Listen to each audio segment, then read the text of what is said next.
1,000 plus faculty, 600 plus PhD, industry-driven skilling. KL, deemed to be university. రాష్ట్రంలో ఎన్నికలు సమీపిస్తున్న తరుణంలో జిల్లాలో ఎన్నికల వేడి రాసుకుంది. ఈ నేపథ్యంలోనే తిరుపతిలో జనసేన అభ్యర్థి ఆర్ని శ్రీనివాస్ గారు ఇంటింటా ప్రచారం చేస్తూ తన ఎన్నికల హడావుడి జోరును పెంచారు. ఈ క్రమంలోనే ఆర్ని శ్రీనివాస్ గారు మనతో పాటు ఉన్నారు. వారిని అడిగి మరిన్ని వివరాలు తెలుసుకుందాం. సార్, ఇవాళ ఎన్నికల ప్రచార కార్యక్రమం జరుగుతూ ఉంది. ప్రజలు ఏ విధంగా స్వాగతిస్తున్నారు మిమ్మల్ని? ఈవేళ పొద్దున్న 5:30 గంటలకు బయలుదేరి పార్కులకు వెళ్ళాం. దాదాపు 1000 మంది వాకర్స్ అసోసియేషన్లో కలిసాం. అదేవిధంగా ఇక్కడ గరుడాద్రి ఇక్కడ కూడా పోయాం. ఇక్కడ 500-600 మంది కలిసాం. ఆశ్రమం దగ్గర పోయినాం. అక్కడ 500-600 మందితో కలిసాం. ప్రజలందరూ కూడా ముక్త కంఠంతో రాబోయే ప్రభుత్వానికి ఎన్నికల్లో ఉమ్మడి అభ్యర్థిగా జనసేన బలపరిచిన జనసేన నాయకుడు పవన్ కళ్యాణ్ గారి అభ్యర్థి ఆర్ని శ్రీనివాసుల్ని గెలిపించుకుంటాము అని ప్రతి ఒక్కరు సంతోషం వాళ్ళ వ్యక్తుల్లోనే స్వయంగా వస్తూ ఉంది. అది ఈరోజు కళ్ళారా చూసాము. ఈరోజు కలిసిన వాళ్ళంతా ఇంటలెక్చువల్స్, చదువుకున్న వాళ్ళు, వ్యాపారస్తులు, ఉద్యోగుల్లో రిటైర్ అయిన వాళ్ళు, వాళ్ళ విశ్రాంతి తీసుకున్న ఇంట్లో ఉండేవాళ్ళు, పెన్షనర్స్, అన్ని వర్గాలని ఈరోజు కలిసాం. దాదాపు 4 గంటల సేపు వాళ్ళతో మమేకమయ్యాము. వాళ్ళందరూ ఆలోచన విధానం కూడా ఈ ప్రభుత్వం మారాలి, ఈ ప్రభుత్వం మరలా వస్తే మనం బతకలేము, ఇక్కడ ఇటు రాష్ట్రంలో కానీ తిరుపతి పట్టణంలో ముఖ్యంగా ఇక్కడ బతకలేము, ఈ ప్రభుత్వానికి అంతిమ యాత్ర కట్టాల్సిందే అనేసి కూడా చెప్తున్నారు. పవన్ కళ్యాణ్ గారు, చంద్రబాబు గారు నాయకత్వాన్ని బలపరుస్తున్నారు. మోదీ గారిని అంతకంటే ఎక్కువగా అభివృద్ధి చేస్తారని ఆశిస్తున్నారు.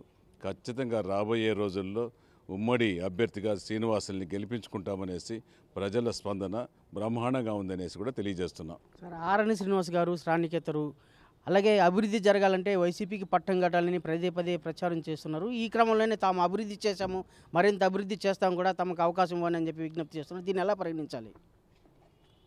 ఇప్పుడు అభివృద్ధి చేస్తామనేసి రాష్ట్ర ముఖ్యమంత్రి 5 సంవత్సరాల కాలం జగన్మోహన్ రెడ్డి గారు చేస్తున్నారు. రాష్ట్రంలో ఏమి అభివృద్ధి చేశారనేసి కూడా ప్రజలకు తెలుసు. ఇక్కడ తిరుపతి పట్టణంలో ఏమి అభివృద్ధి జరిగింది, దాని వెనకల ఎంత అవినీతి జరిగింది. కేవలం రాష్ట్రంలో జగన్మోహన్ రెడ్డి అభివృద్ధి సంక్షేమం అని దోచుకున్నాడు.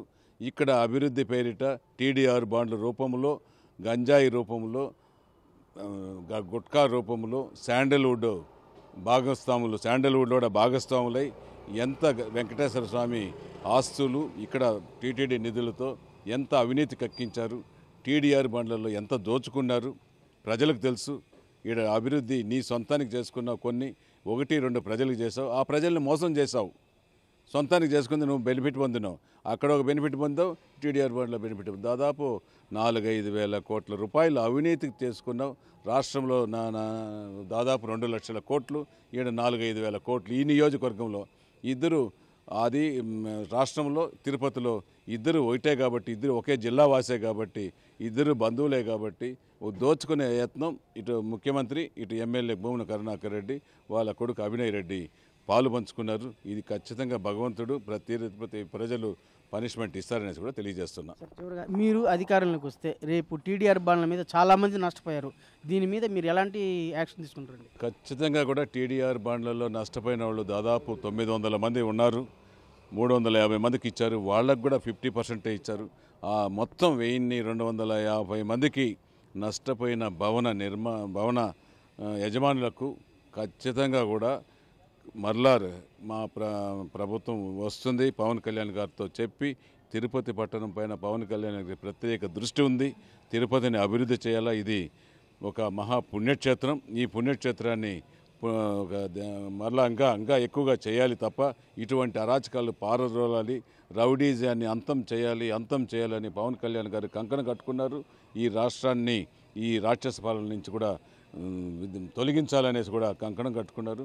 ఖచ్చితంగా ఈ రాష్ట్రంలో కానీ ఏడు కానీ రాబోయే ప్రభుత్వం పవన్ కళ్యాణ్ గారి నేతృత్వంలో ఏర్పడుతుందనేసి కూడా తెలియజేస్తున్నాం. రాష్ట్రంలో అరాచక పాలనకు స్వస్తి పలికి తిరుపతి లాంటి పుణ్యక్షేత్రంలో ప్రశాంత వాతావరణం నెలకొల్పేందుకు వైసీపీ ఆట అరికట్టుతూ జనసేన కూటమిని బలపరిచి జనసేనకు పట్టం కట్టాలని చెప్పి విజ్ఞప్తి చేస్తున్నారు. వీడియో జర్నలిస్ట్ మణితో రవి, RTV, తిరుపతి. మరిన్ని వీడియోస్ కోసం ఛానల్ ని సబ్స్క్రైబ్ చేయండి, లేటెస్ట్ అప్డేట్స్ కోసం వాట్సాప్ ఛానల్ ని ఫాలో చేయండి అండ్ లింక్ డిస్క్రిప్షన్ లో ఉంది.